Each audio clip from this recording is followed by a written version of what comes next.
What are some everyday challenges that LGBTQ plus individuals face in society and how can they be addressed? As a member of LGBTQ plus community in our society, we have faced different challenges in our everyday lives.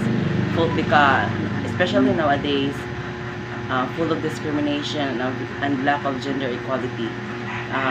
For me, this can be addressed if also the government will promote gender equality for kanang individuals, and also this can be addressed if some of us in a society have disciplines in our life and promote inclusivity that accept us as a member of LGBTQ.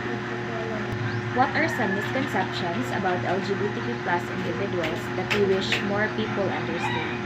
Some of people in our society say that LGBT is kuan sa tuang society kanang makasasala siya nga bulahaton sa usa ka tawo, but nagwish me nga unta nga mawala na to siya nga mga misconceptions about us kay kanang as a member as a LGBTQ, we want manggod nga kanang ma-accept mi sa moang society kay lisod kaayo ang kanang paglihok-lihok sa pang-adlaw-adlaw kay tungod daghang misconceptions nga ginahatag sa mua, like for example kanang kuan daw mi kanang usa mi ka mura mig usa ka dragon nga moguba sa usa ka society because nga inani gender, among gender is bayot mi or else tumboy mi, wala mi ugma, daghan silang misconceptions about sa mua.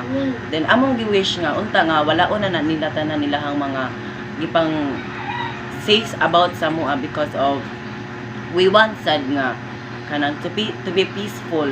Wala naman sad mi mabuhat sa moang gender, mao na nga kanang unta i-accept na lang pud unta mi sa mga people in our society, especially nowadays. What role does family acceptance play in the mental well-being of LGBTQ plus members? As an LGBT, I'm so happy that ako ang family is dawat ko nga inani ko nga pagkatao. Kanang na-affect siya sa ako ang mental well-being because of makaliyok-lihok ko nga gana unsay gusto na kong ganahan, like walay magpugong sa ako. For example, dressing like a woman, walay magbuot sa ako because even my family is accepting me who I am. I don't care about what people said nga dili ko ang ngayan. At least my family is accepting me who I am. That's why kanang I'm happy to be accepted by my family, by my loved ones, and also my cousin. They always say that kanang kuala bisag bayot ka, kuay mo ay walay makapugong sa imuha mga pangandoy. Don't let that people barriers you to get your success. Muna siya nga happy ko makahila ko usahay nga puno sa gugma kay tungod nga nadawat ko sa ko ang family and my cousin. What actions can society take to promote gender inclusivity and equal rights for all?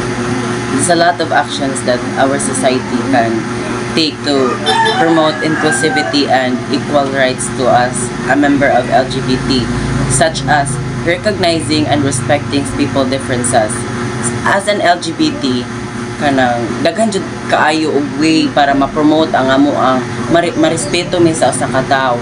Kay tungo ang government manggod ang one sa amo ang kusog nga para ma-accept mi sa moang society. Kay kami manggod mga LGBTQ nga kanang dili pa jud mi kaingon nga nami power to control the society nga ma-respect me. Ang first gid ang government gid ang mo hatag mo promote ana first para sa mo ang respetuon mi sa usag as an individuals. Then kanang tagaan mi og value, tagaan mi og kanang place in a table nga dili mingon nga kuan sa mga tao maisig-isigon, ma-discriminate, daghang mga harsh word nga gipang kuan sa mua tungod nga we're in LGBTQ dili may accept sa mo ang society. Daghang way ang kanang government in our society can do para mo-promote ang inclusivity and equal rights. What small actions can individuals take to support LGBTQ plus inclusivity in their communities? The small actions community can do such as to support us in our gender is to start speak up of discrimination and small acts of kindness, and also redirecting their steps, recolorating their minds because of misconclusion sa mga LGBT, supporting us kanang bisag ginagmay lang nga pag promote sa mo ang equal gender nga we should be respected, and also dili gid mi dapat nga i-discriminate kay as an LGBT daghan ming nabuhat sa among community, daghan mi og mabuhat pa in the future kay we are all daghan mi og talents, daghan mi og mga skills to do everything. What are some common barriers to equality that LGBTQ plus individuals face in different cultures? We have faced as an individuals different kinds of culture, daghan og mga babag sa amuang kanang sa different cultures, such as in the Philippines they don't allow the same-sex marriage because of Philippines is such as a religious country. Dili gid na nila gina-allow nga naay mga magminyo nga same-sex marriage, pero sa ubang country they are accepted, they're given a space, di kanang tagaan sila og respeto sa ilahang government. But here in the Philippines, such as a religious countries, dili gid siya nga pwede kay tungod kanang respeto nila ilahang religion. Then also kanang sa uban nga religion is ang LGBTQ is makasasala, dakong sala sa usa ka tawo nga mabuhat nga kanang inana lagi as an LGBTQ kuan kanang usami ka hugaw sa ilahang pananaw, dili mi acceptable sa amo ang society kay tungod wala gianak sa Ginoo ang mga bayot mo na ilahang pagpasabot. What are the effects of discrimination and the mental and emotional well-being as an LGBTQ plus individual? As an LGBTQ kanang daghan kay mi og mga naagian during bata pa ko.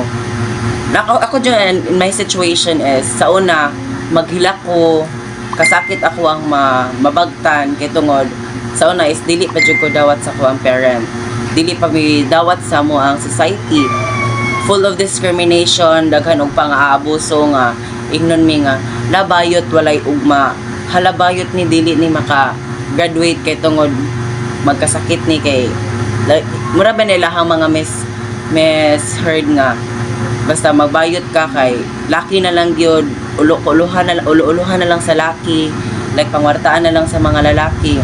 Sakit para sa mua nga madunggan na sa muang society. Then daghan og mga kanang depressions, mga kasakit nga mong nabagtan, pero dili na namo babag para sa paglampos sa para pag-commit sa muang success kay kanang dili man sila makatabang sa mua puhon sa muang pagpanarbaho nya mao to ako ana lang gihunahuna nga kanang I don't care sila mga ipangsulti sa ako nga bisag bayot ko kanang makabuhat gyapon ko sa mga buhatonon sa uban o kaya nila mas kaya nako. What are some key challenges that LGBTQ plus youth face in schools and how can they be addressed? Kuan sa eskwelahan is mulang gyapon full of discrimination, daghan og kanang pagmamaliit sa amuang bayot ka kanang sungug-sungugon mi sa in public space in public places nga ingnon mi pare ay sa una in my high school grade 9 I've been bullied because of kanang ginan ko nila nga bayot ka wala kay ugma mo to na depress ko. And then, niduol ko sa mo ang kanang school principal to address that kind of situation and problems. Moto ni promote sila og gender equality sa mong eskwelahan. And then, that's very helpful para sa mo nga ma-accept mi sa mo ang co-students nga dili gid mi dapat nga i-discriminate. Tagaan sad mi nila og respeto kay ganahan sad mi makalampos pareha nila. Ganahan sad nasad mi mga pangandoy pareha nila. Ganahan sa namo makomment among success para pareha nila. Mao na nga kanang in our school in CCI they are promoting gender equality and positivity sa about sa mua. Then nagpasalamat mi mga LGBT ana kay kanang dako na kay nang tabang sa mua nga madawat ni sa muang mga classmates, madawat mi nga dili na mi ibuli, dili na mi discriminate ug uban pa nga ipang storya nila sa amua. What are the most common forms of discrimination faced by LGBTQ plus individuals in daily life? In my young age, until now, grabe og mig naagian kanang as an LGBTQ kay tungod lagi nga bayot mi na full of discrimination. Ako sa una, bata pa ko, grabe kog naagian. Ganuman kay magduwa mi na, mostly mga lalaki akong kaduwa, dili ko nila paapilon kay tungod bayot ko nya sa ko mga kuan sa na family is ingnon ko nila nga ay pagbayot kay ang bayot walay ugma, wala ginay ka ng future. So sakit para sa ako ang nganong dili man dawat sa mo ang society ang mga inani nga kinds of cases nga mao naman ni nahinay ka naman ni nganon dili man dawaton mo to sa una magduwa-duwa dili ko nila papilon kay tungod bayot ko maapil jud ko sa mga kanang girls nga magduwa kay tungod dili ko papilon sa mga lalaki kay nani bayot ko. Then maghila ko sa una sa balay, mauli ko depressed kay wa ko kaduwa as a child. Ang naa sa mong hunahuna magduwa, play and play, pero lisod sa mua sa una makaingon nga sayon kay inana kanang bayot is grabe og skills and talent, pero grabe sa mignagian nga kasakit, grabe sa mignagian nga diskriminasyon, dagag mga harsh words nga gipangsulti sa amua.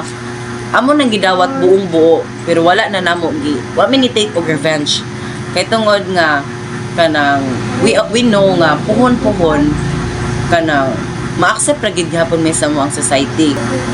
What impact does family acceptance or rejection have on the mental health of LGBTQ plus individuals? Let's start from the family acceptance. Grabe kaayo namo ka thankful, maski ako grabe ko ka thankful nga dawat ko sa ako ang parents, labi na sa ako ang father side nga kanang ila kong tagaag value nga ug unsa ko, then ilaha kong gidawat buong buo sa ako ang pagkatawo. Then I'm so happy nga kanang nadawat ko nila. Then let's proceed sa family rejection nga gi-reject nila nga inana ko sa ako ang pagkatawo.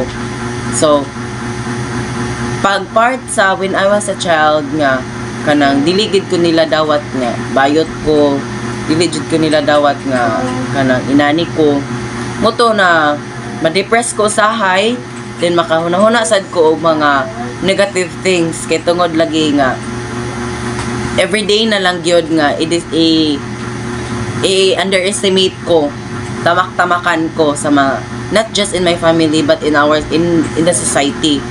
Full of discrimination, taga-adlaw na lang maglakaw ko na magsyagit nga inana ay mga lalaki nga kanang magtambay, sungugon mi, daghan og mga bata sungol gila bayot inana mo to nga daghan og kasakit kaguol, but pero nalipay rasad ko nga kanang gi-accept ko sa ako ang family.